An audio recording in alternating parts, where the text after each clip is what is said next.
को लेकर बिहार के सीमावर्ती चौकसी तेज है। आने जाने वाले लोगों पर निगरानी रखी जाएगी। बिहार में सभी प्रशासनिक और पुलिस पदाधिकारियों और कर्मियों की छुट्टी रद्द कर दी गई है।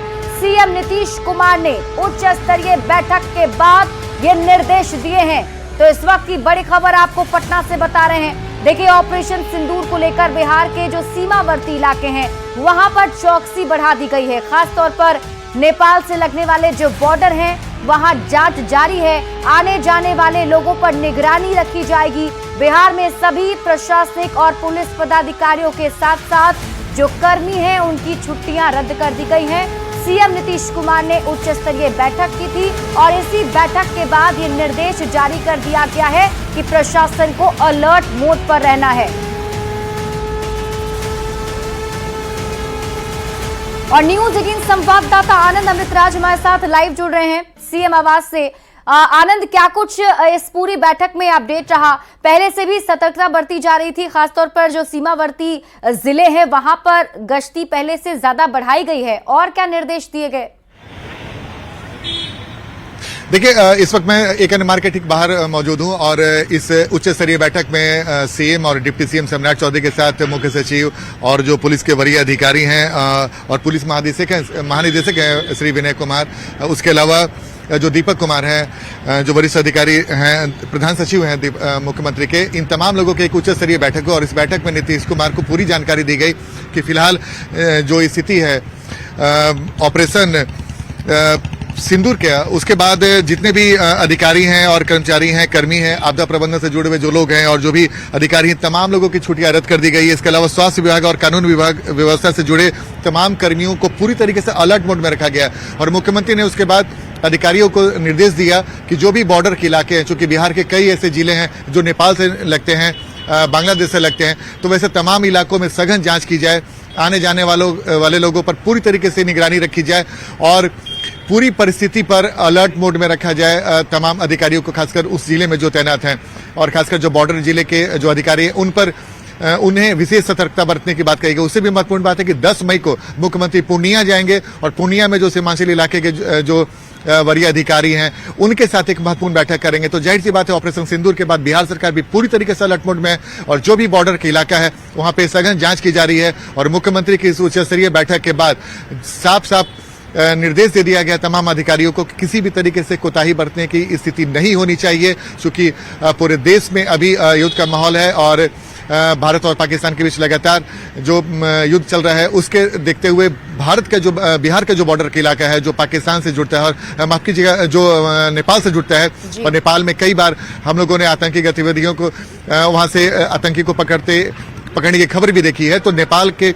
इलाकों से खासकर जो बिहार का इलाका है, खासकर जो सीमांचल का इलाका है, मधुबनी का इलाका है, दरभंगा का इलाका है, उन इलाकों में विशेष निगरानी रखने की निर्देश बिहार के मुख्यमंत्री नीतीश कुमार ने दिया है और पूरी तरीके से अलर्ट मोड में बिहार सरकार भी इस वक्त आ गई है ऑपरेशन सिंदूर के बाद। जी बिल्कुल आनंद, और कई बार हमने देखा है कि जो आतंकी हैं वो बिहार को एक तरीके से सेफ जोन भी मानते हैं। कई बार ऐसे लोगों को जो देश की विरोधी गतिविधि में शामिल रहते हैं उनकी गिरफ्तारी की गई है। तो ऐसे में आगे किस रणनीति के तहत पुलिस की टीम काम करने वाली है, इससे जुड़ी कुछ और जानकारी, क्योंकि पहले पुलिस मुख्यालय की तरफ से भी अलर्ट जारी किया गया था। बिल्कुल, देखिए सबसे बड़ी बात है कि सभी जिलाधिकारी और पुलिस अधीक्षकों को अपने अपने इलाकों में जो महत्वपूर्ण स्थान है वहां पे निगरानी बढ़ाने की बात कही गई है। इसके अलावा सोशल मीडिया पे विशेष ध्यान देने की बात कही गई है कि सोशल मीडिया के मार्फत कोई ऐसी बातें न फैलाया जाए जिससे पैनिक स्थिति हो जाए और जिससे स्थिति बिगड़ जाए, उस पर भी विशेष निगरानी रखने की बात की गई है। साथ ही सरकार ने यह भी कहा है कि लोगों से भी आग्रह किया कि आप सजग रहें, सतर्क रहें। इसके अलावा उन्होंने प्रधानमंत्री के नेतृत्व पर अटूट भरोसा जताते हुए कहा है कि प्रधानमंत्री जी हर वो कदम उठा रहे हैं जो देश के हित में है।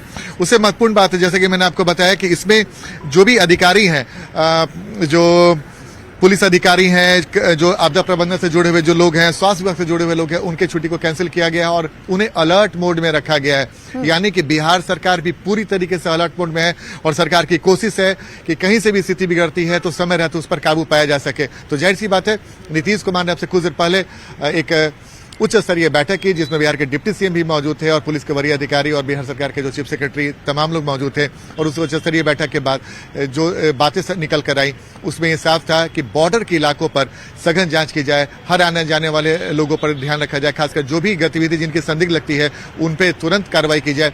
तो ऐसे तमाम निर्देश बिहार सरकार ने, खासकर मुख्यमंत्री ने उच्च स्तरीय बैठक के बाद जारी कर दिया है। जी बिल्कुल आनंद। और देखिए मॉक ड्रिल भी पटना में किया गया, ब्लैकआउट की स्थिति भी पटना में उस वक्त बनी जब लोगों को सिखाया गया किस तरीके से आपको खुद की रक्षा करनी है। तो मॉक ड्रिल करके पहले ही तैयारियों को परखा गया है और अब कहीं ना कहीं उन तैयारियों को एग्जीक्यूट करने का वक्त आ गया है।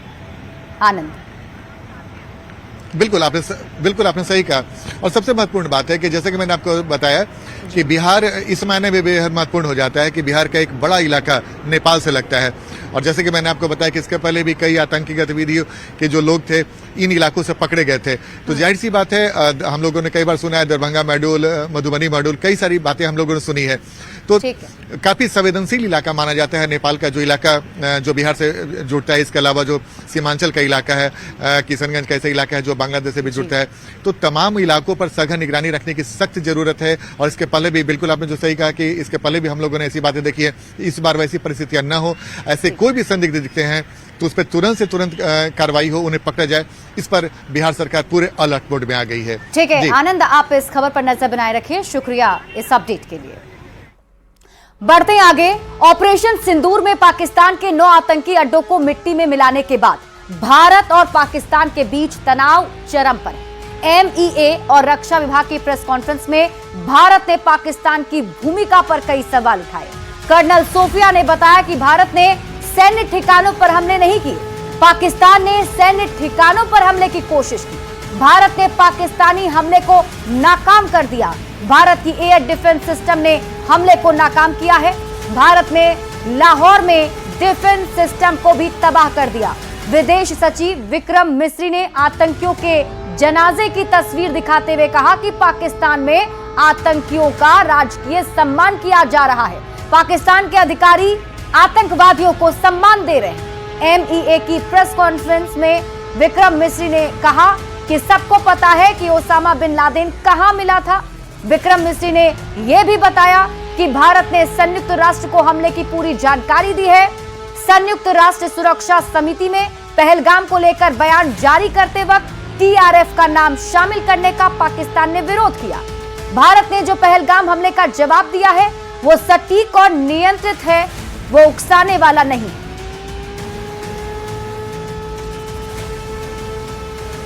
8 मई 2025 की रात को पाकिस्तान ने उत्तरी और पश्चिमी भारत में स्थित कई सैन्य ठिकानों को, जैसे कि अवंतीपुरा, श्रीनगर, जम्मू, पठानकोट, अमृतसर, कपूरथला, जालंधर, लुधियाना, आदमपुर, भटिंडा, चंडीगढ़, नाल, फलौदी, उत्तरलाई और भुज पर ड्रोन और मिसाइलों से हमला करने का प्रयास किया।